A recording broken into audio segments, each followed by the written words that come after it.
Hey, everybody, welcome back to the show.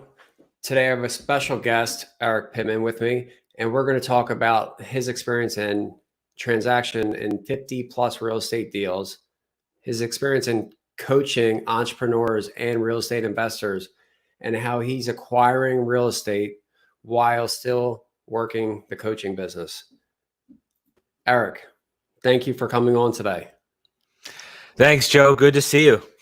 Thank you. Well, can you give us, I've known you for quite a few years now, and we're good friends, and it's, really been a great experience knowing you.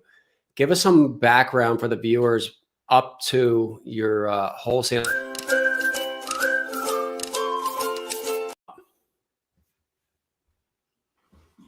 Sure, Joe. Again, thanks for having me. I really appreciate what you're doing. I love the title, right? Bringing value to the world. And, when you asked me to come on the show, I said, absolutely. If there's any value I can bring, I am here. So my background really, born and raised in Philadelphia, bought my first investment property at the age of 22 with my dad. It was a little tiny row home in a really rough neighborhood of Philadelphia. And I was just excited to get started, right? We took some real estate investing courses at the time. And I had my real estate license, so I didn't really do much. But buying that first investment property for $14,000 was kind of the launch of my real estate investing career. So it's been a journey ever since. Well, that's great. That's great. So maybe give some insight into that first deal. What are the things, what drove you to make that first purchase, the location, the price, where did you find that deal and how did that deal turn out? Oh, great question, right? What drove me was because I found something so cheap that I could rent for $500 a month, paid $14,000 for it, rented for $500 a month, and the real estate taxes were $128 a year. That's cheap over there, huh? Yeah. So, and this was in Philly, right? So, I was just looking for a deal, and that was one of the first ones that popped up. I didn't really know much because I was brand new. I was just excited for a deal, and I said, "Hey, Dad, take a look at this." And he never really invested in real estate before either. My dad's a hardworking factory worker, right? So we just bought it, and really didn't look at the numbers too much. All I knew was, hey, it rented for this, and this was the price. You were getting your feet wet, and you're going to make you're making a claim that you're getting your first deal, right? Yeah. Here's the thing. I've always been an action taker. So immediately I said, hey, I got to get my hands on a property if I'm going to learn this, right? You can only read so many books and take so many courses. But the other part of that, of what everyone says right out there, is taking action. You got to pull the trigger. That's great. And so looking back on that first deal, what are the things that you would do differently today, or give the people watching this advice into how you would do it differently, moving forward? Yeah. Well, if you're doing your first deal, or if I would go back and do that again, it would really make sure the investment is something you're comfortable with, right? At the time, I was a 22-year-old kid. I didn't mind going all over Philly and God knows what neighborhood for a deal. I didn't care at the time, right? So I had a really high risk tolerance. So everybody who's watching right now, assess your own risk tolerance, right? Do I want to have a nice home in the suburbs that might be a little bit more, but it's more maybe a better neighborhood? Or do I want to go anywhere where the cash flow is great? So take stock of your own risk assessment, and also take a look at the property, and make sure, interview the tenants, see what they're up to, see, what kind of people they are, right? You do want to have some bond with your tenants, I do believe, somehow, so they keep on paying on time and take care of the property. And run a spreadsheet. I didn't at the time. I said, $14,000, $500 a month. This sounds great, right? Run a realistic spreadsheet, and it doesn't have to be super scientific or complicated. And just take a look at all the expenses, the income, and if the number is what you want at the bottom for your ROI, go for it. And what about location? Yeah, location is important. I'd say back to the comfortable piece, right? Yeah. For me, I have a high risk tolerance. I'll buy anywhere in the country. So even though I live here in Carlsbad, California, I'm over here in Southern California, I'm still buying back in Pennsylvania, right? My home state, because I have the relationships there. I have boots on the ground. I have people I trust that I can get a real estate deal done. But if you're getting started, I'd say try to get something in your backyard, even if it's your first deal. Get your feet wet, something you can drive over to. Yeah, I totally agree there. I mean, everyone's into the virtual wholesaling and everything, but definitely to do your first deal and get the experience. I believe, something that you could drive to, feel, touch, manage, right? I mean, Yeah. it's one thing to buy a piece of property. It's a second thing to actually operate it, right? Yeah. Yeah. Operations is where a lot of people may fall short, getting the right tenants, managing the rehab, managing the contractors. That's typically where the problems come in. Mm-hmm. It's not to say, Joe, that you can't do Yep. a virtual deal or something across the country as your first deal. I mean, if you really do your research and you have a good management company, you have everything dialed in, well, it's better to have something and learn than have nothing and not make any forward progress. I agree there. I went through years ago. I had picked up a bunch of rentals down in Wilmington, Delaware. I remember. How long we've been friends, Joe? I remember. My buddy, thought it was a good idea, and I was like, okay. I jumped in. I think we picked up like 10 or so, and I'll tell you, Yeah. I definitely will never go back. More motto is if you're going to buy and hold something long term, be comfortable with visiting the property. Thing I said recently is, hey, would your wife go there? Right? I mean, if she ain't willing to go there, I probably wouldn't buy it. Yeah, that's a good one. I mean, yeah, of course we want to get the nicest property we can for the buck. But at the same time, you got to look at what's available, look at the market, look at your risk tolerance, right? And if there's something that you're finally like, okay, I'm comfortable with this, then make a decision. Cool. Thank you. And then so that brings us to, I believe when we first met, right back in the, the wholesaling days back in the Philadelphia area. Yeah. Back at Dig, right. In the Philadelphia area at our local RIA. Yeah. So what, give us some information about your experience then and, your partnerships. Yeah. Yeah, sure. I guess good fortune came my way and I was lucky. I started going to the RIAs and I met a really good partner at the time. His name was Mike. And we started wholesaling together and we did a lot of deals throughout the Philadelphia marketplace. And we had a great partnership. Right. And I feel like I still would be partners with them today if I didn't move all the way out here to California. But it was great just going to these meetings, meeting people that are doing and interested in what you're doing. If anybody's watching that's getting started, and let's say you're a beginner or intermediate, go to your local real estate investment clubs. It's the number one thing that I could recommend anybody doing to get started. You're going to learn, you're going to meet people that are doing it, you're going to find deals, you're going to build relationships. About a year and a half ago, I got on the board of a local real estate investment club. So I just started by building relationships, asking what I can do to help out with. And then eventually I was invited to come on the board. So many more opportunities opened up, right? You get to meet more people, again, mastermind with the board. So I think that's probably the number one thing is get out there. I mean, right now it's with the whole coronavirus thing. I know some clubs are going virtual, right? Yep. They're either doing the StreamYard or they're Zooming, right? For these meetings, right? The key is attend as much as you can, for that learning piece and also the opportunity piece.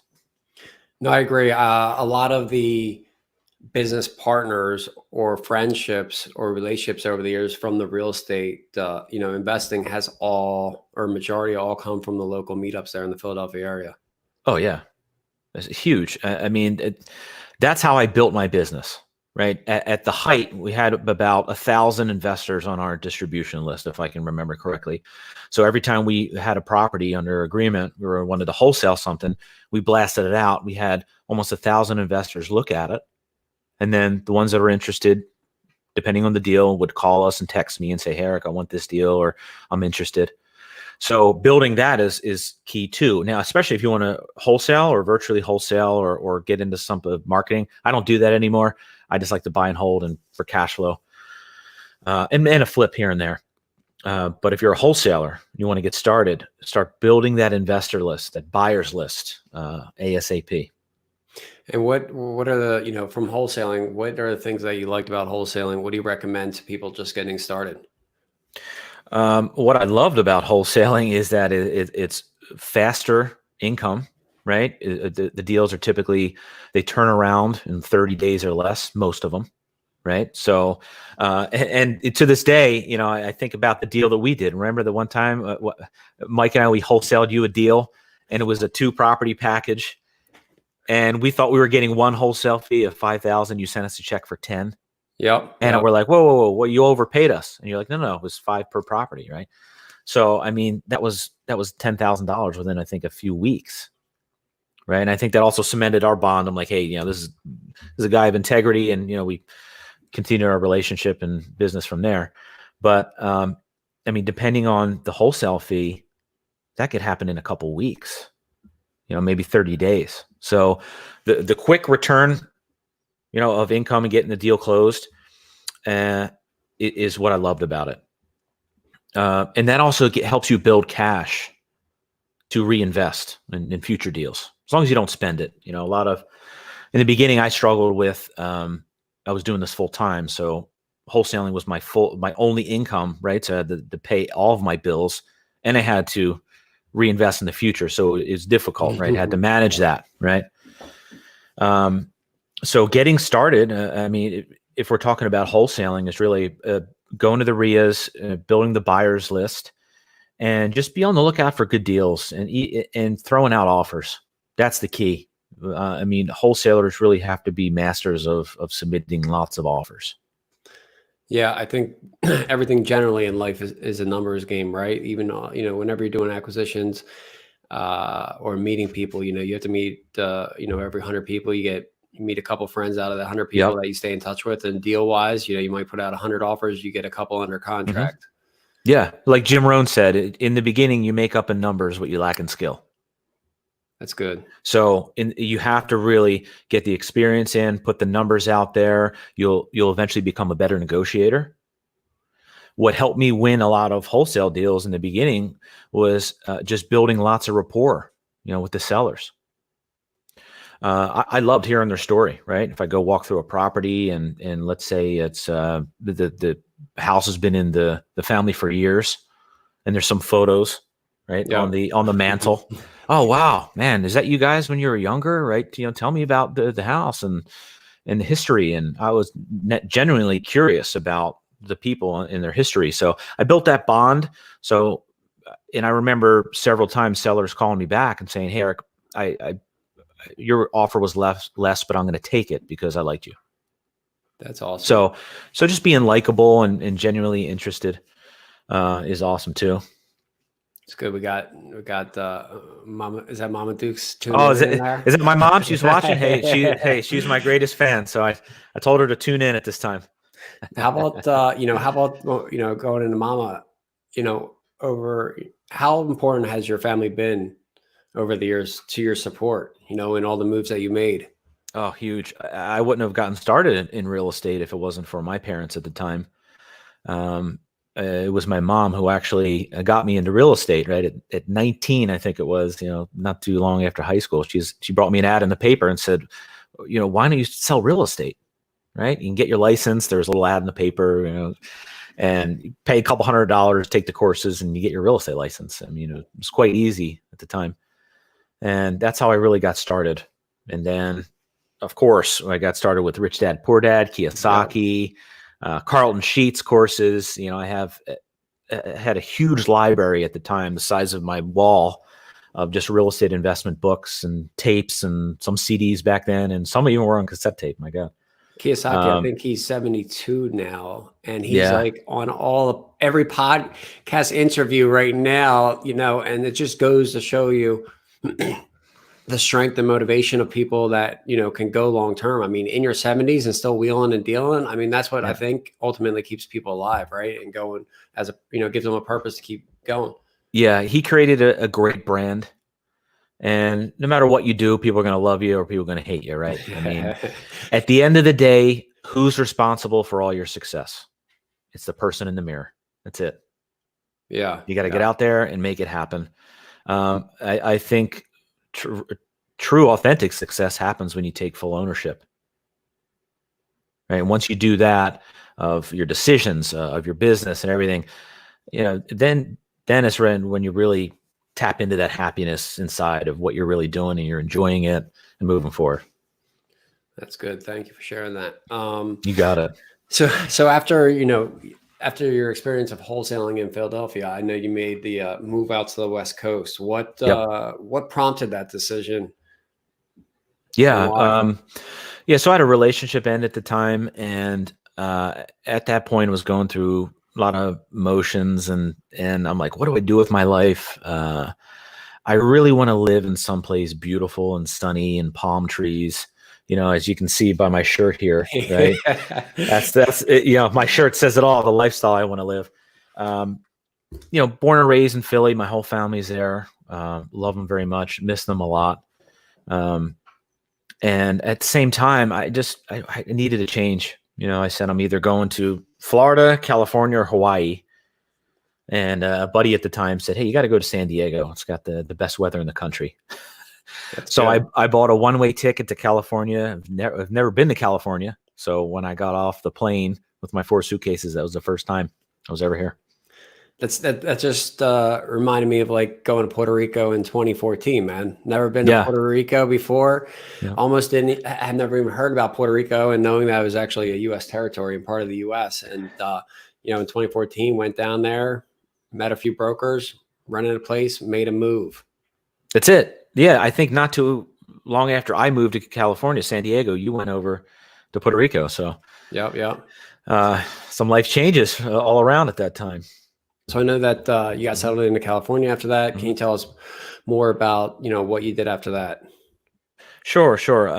Worked some odd jobs to get myself on my feet again. And what really helped me get established again was working for Fortune Builders, right? I was one of their business coaches.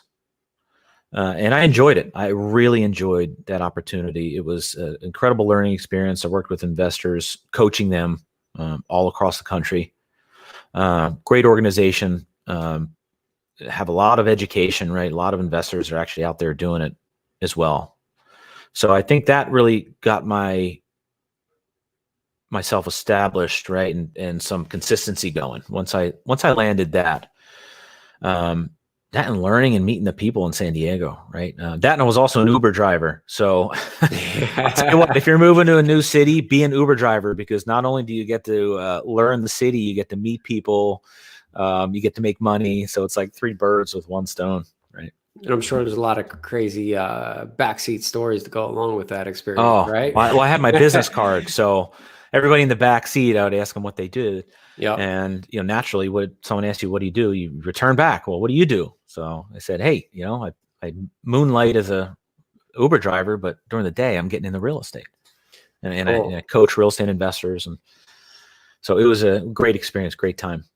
And so after your experience with Fortune Builders, where was your next move? Yeah, I had an opportunity to go work for Brian Buffini as one of his business coaches in Carlsbad, not too far from where I live, actually. So then I started coaching realtors, and to see the difference in the world that they live in, right? Real estate investors and realtors. It's so, the world is just so different. It's the same world, right? It's real estate, but they're just different things they focus on. And what did you take away from the whole coaching experience, for yourself? What growth and development did you get during that time? Great question, right? It's very fulfilling for me. I love coaching as a career. I really enjoy it. My current day job now, coaching CEOs, I absolutely love it. It's something I'm really passionate about. So I guess the biggest takeaway is that if you're getting started, especially, everybody needs some guidance and help, right? I mean, you can go far if you're alone, right? Or you can go fast when you're alone, but you can go far when you're with someone. Really, I mean, you see individual people get out there and just do stuff, make mistakes, and get beat up and all that stuff. But if you have someone in your corner, kind of as your guide, with the guardrails up and helping you so you don't really go off the road, it's really helpful. What what do you think for people getting started? How do they go and find a mentor or a coach? What is the best way? I think for most people, it depends on the style of the person that you're looking for, right? Some people might love, a Tony Robbins style, and some people might like a Brian Tracy style or a Jim Rohn. My advice is to try them all, right? Seek out the people that you're interested in, that you like, that you connect with. Nowadays, you don't even need to meet the person in real life, right? We have podcasts, we have their recordings, their books. So by experiencing and reading and listening to all this content, you really get to understand the person, right? And don't listen to any of them or do what they say verbatim, right? Take everything that you read and listen to out there in the world, digest it, sit with it, and then go make your own plan and action moving forward. Correct. Yeah. I mean, I think a lot of people don't understand that, right? You watch a lot of videos, you take out the nuggets that best suit yourself and apply it to what you're doing specifically, right? Yeah. Everybody's different, right? I mean, I consider myself a lifestyle investor when you really think about it, right? The biggest difference between the people on the East Coast and the West Coast is this. This is what I found, is that East Coast, a lot of people identify themselves by their work, what they do as a profession or job. I'm a doctor, I'm an attorney, I'm a real estate investor, right? So it's very work-based. On the West Coast, it's about people identify themselves with their hobbies and their passions. I'm a surfer, I'm a musician, right?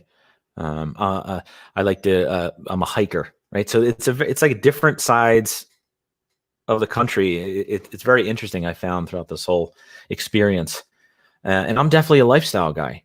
So anybody watching right now, lifestyle investor, there you go. There you go. I just trademarked that. Is that a trademark?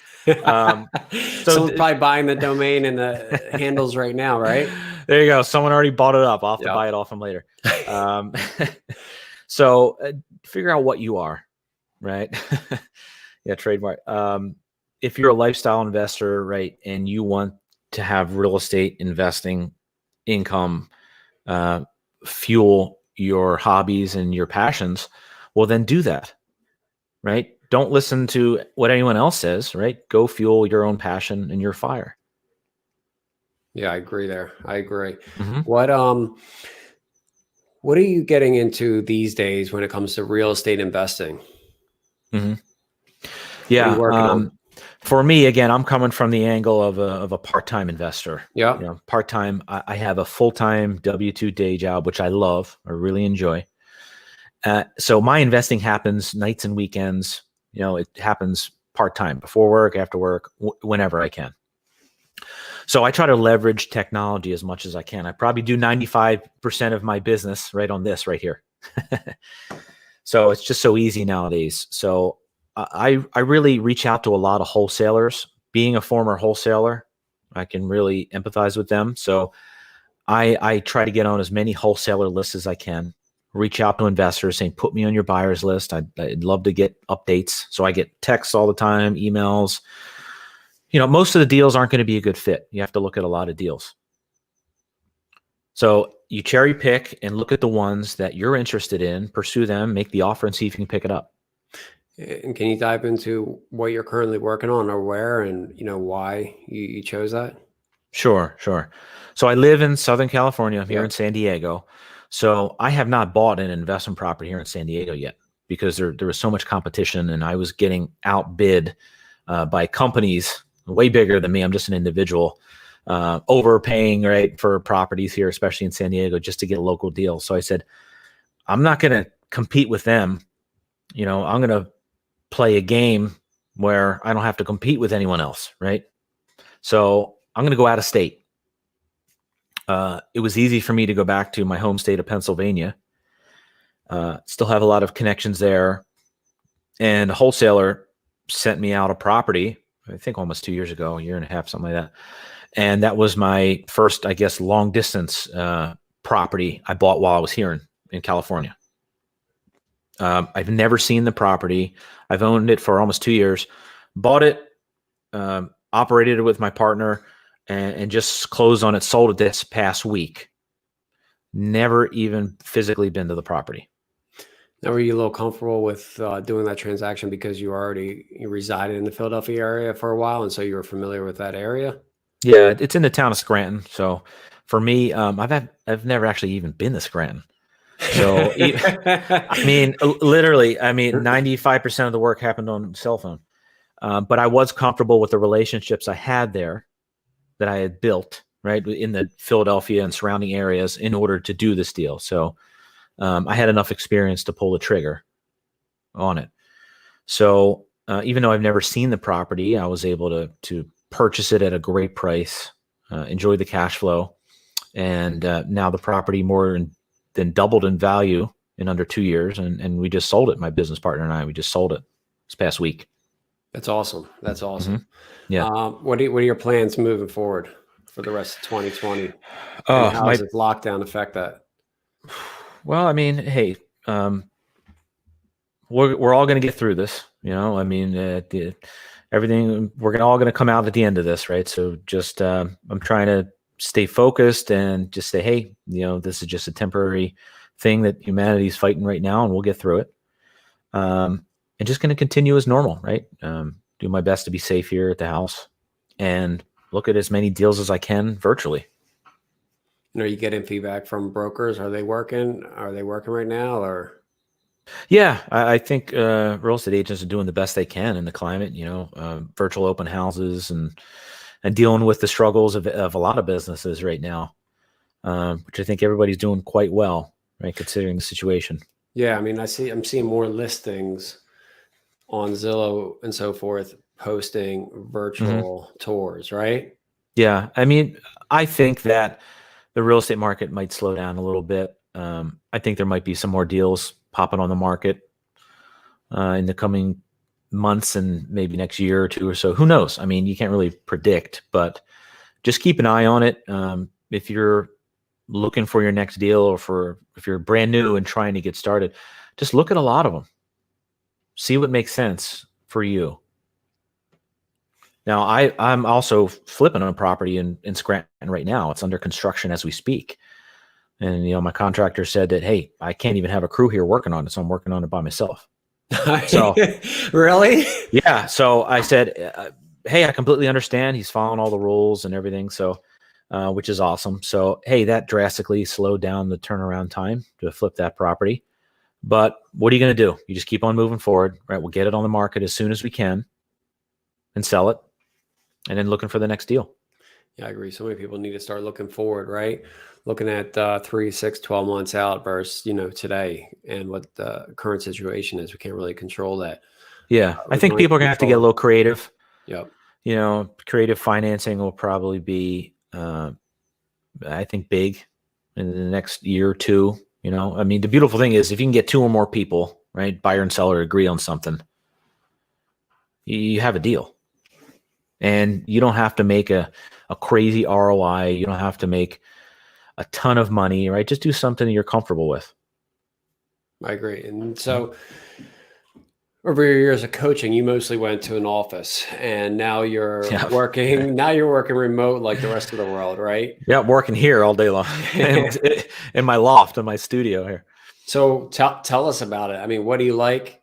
You know, what do you see? You know, are you more productive, less productive? You know, what are the things that are great about it? What are the things that you prefer being in the office for? Yeah, that's a great question. I think everybody's facing it right now. I think it's great. I really love working from home. I see myself just as productive, if not more, because I don't have these monster commute times to work every day.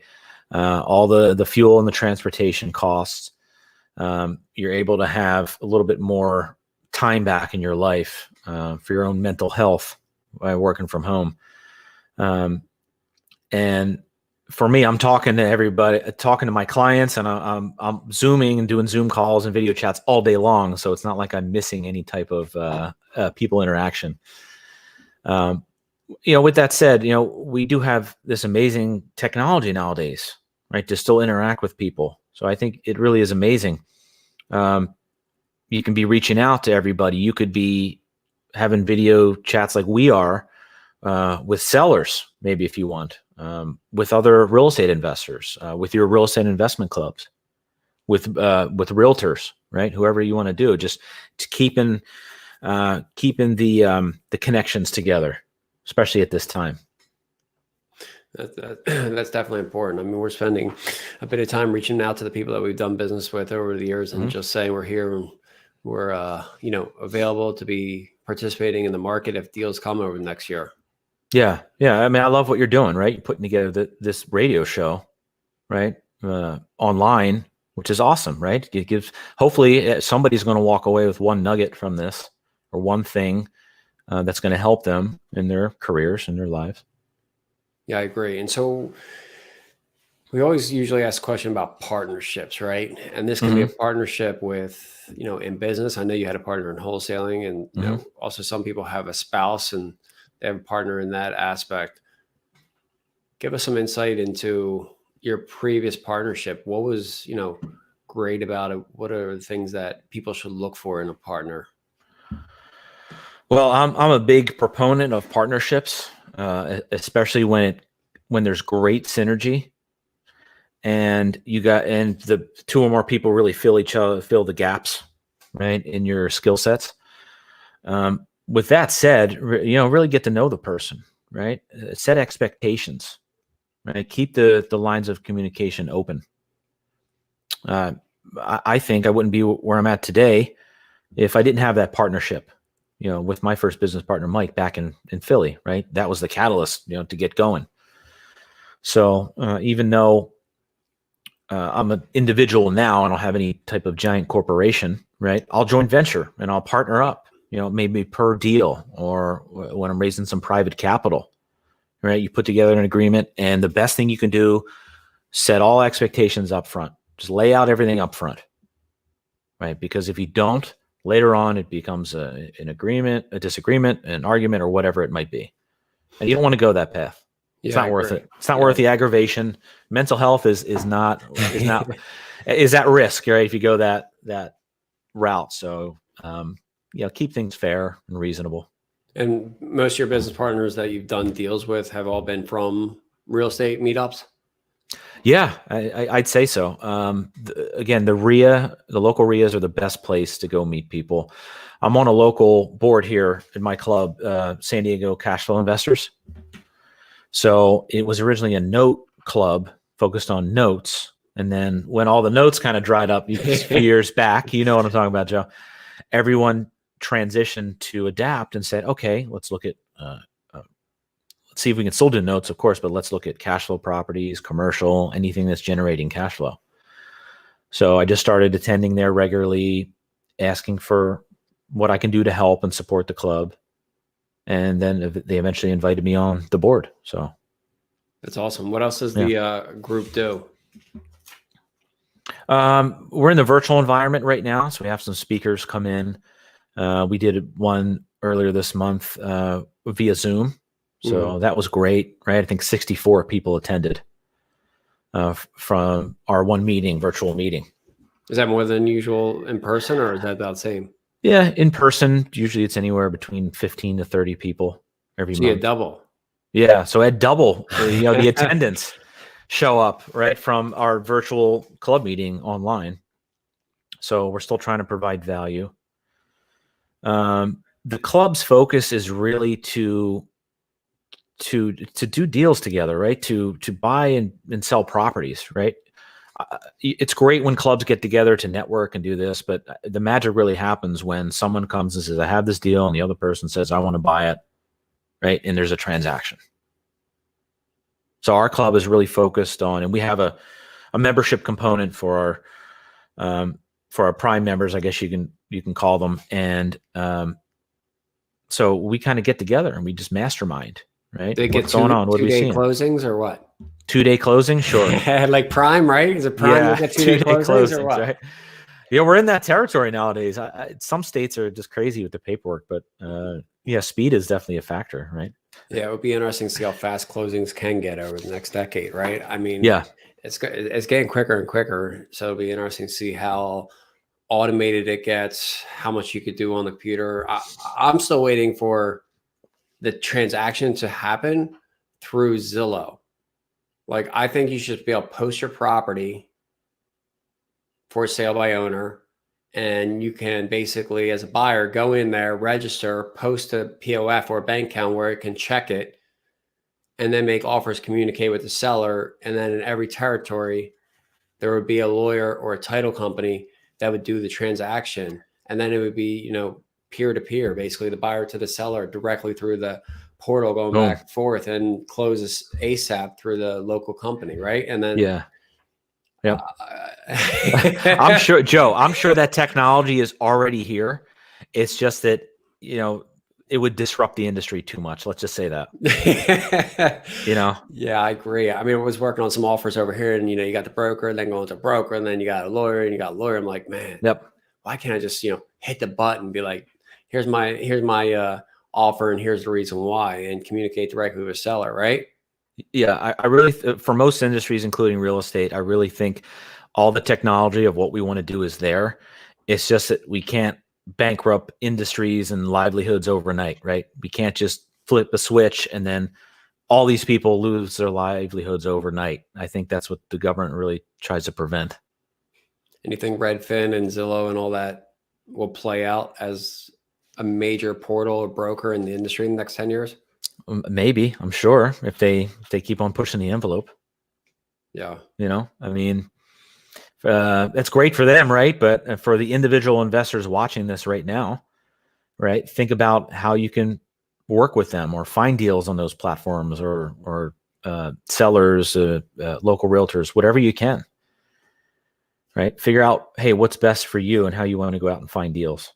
Again, I shared that I like to get on a lot of wholesaler lists, just because I'm not in the business of finding deals anymore, right?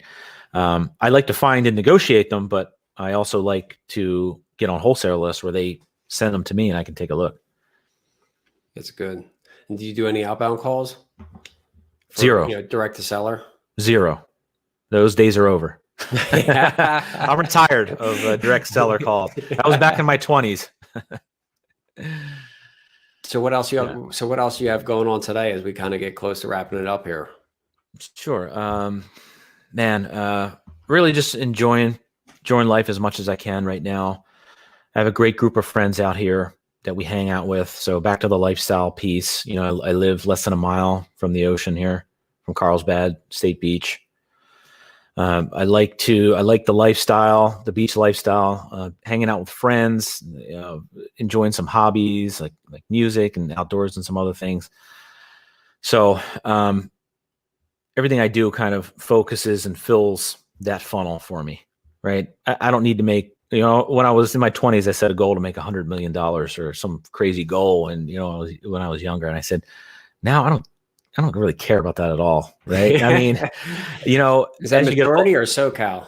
I think a little bit of both. I think it's both, right? I think once you get older, I guess, not that I'm old, I'm only 35, but once you get to a point in your life where you're like, hey, you just want to enjoy and experience, and hey, there's what you need to live comfortably, and that's it, And now there might be some people that are like, well, watching it, that's crazy. I want to make the 100 million. Well, then I say go for it, right? Whatever. Just make sure it's not driven by ego. Make sure it's driven by the heart and everything you do.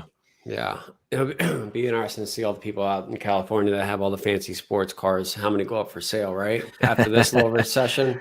Oh, hey, I love myself a nice car, but so make sure it doesn't hurt you more than it helps you, especially if you're building or getting started in real estate or whatever your journey is. Anything else you want to leave the viewers with? Any important nuggets? How can they reach you? What's the best way to reach you? Sure. Some nuggets would be, if you're in a situation like myself where you work full time, and let's say you don't have much time to put into investing in real estate, leverage technology. Go to your local RIAs. Maybe it's once or twice a month, maybe 6 to 9 p.m., a couple nights a month. Go to a couple clubs, engage, build relationships, get on wholesaler lists, look at a lot of properties. You can look at a lot of properties with your phone, right, on apps now, see which ones you want to pursue. So look at a lot of them and you'll get an idea of where you want to invest. and make your goals very individual and personal for you, and not based on what anyone else is doing, right? Just be true to yourself. And as you're investing in real estate, make sure it supports the lifestyle you want. If you're a lifestyle investor and you just want to live by the beach and hang out, and you don't need a $40 million mansion by the beach, well, then don't do it. If you're driven by ego or someone else is doing it, it's only going to leave you unhappy at the end. So just be true to yourself when investing. And if anyone has any questions for me, or if you want to reach out, or you want to learn more about how I invest across the country, right? I'm here in California and I'm doing business in Pennsylvania. Just reach out to me on Facebook or LinkedIn. Send me a message. It's just me. I don't have a big company. So feel free to ask questions. I love helping people and I love coaching people. So reach out to me if you want some free coaching. Dude, I appreciate that. I'm sure the viewers would love that. And, with all your experience, it would be a great benefit for them to reach out to you and get that assistance. Yeah. And Joe, I want to thank you for doing this as well, right? Keep doing what you're doing. This is valuable stuff, right? Somebody might be at home and, instead of doing whatever, right, they can at least learn about real estate so they can get the ball rolling in the direction that they want. Thank you, buddy. Thank you for coming out today. I hope all the viewers enjoyed everything. And until next time, thank you. All right. You're welcome, Joe. Hey, we'll talk soon. See you, buddy.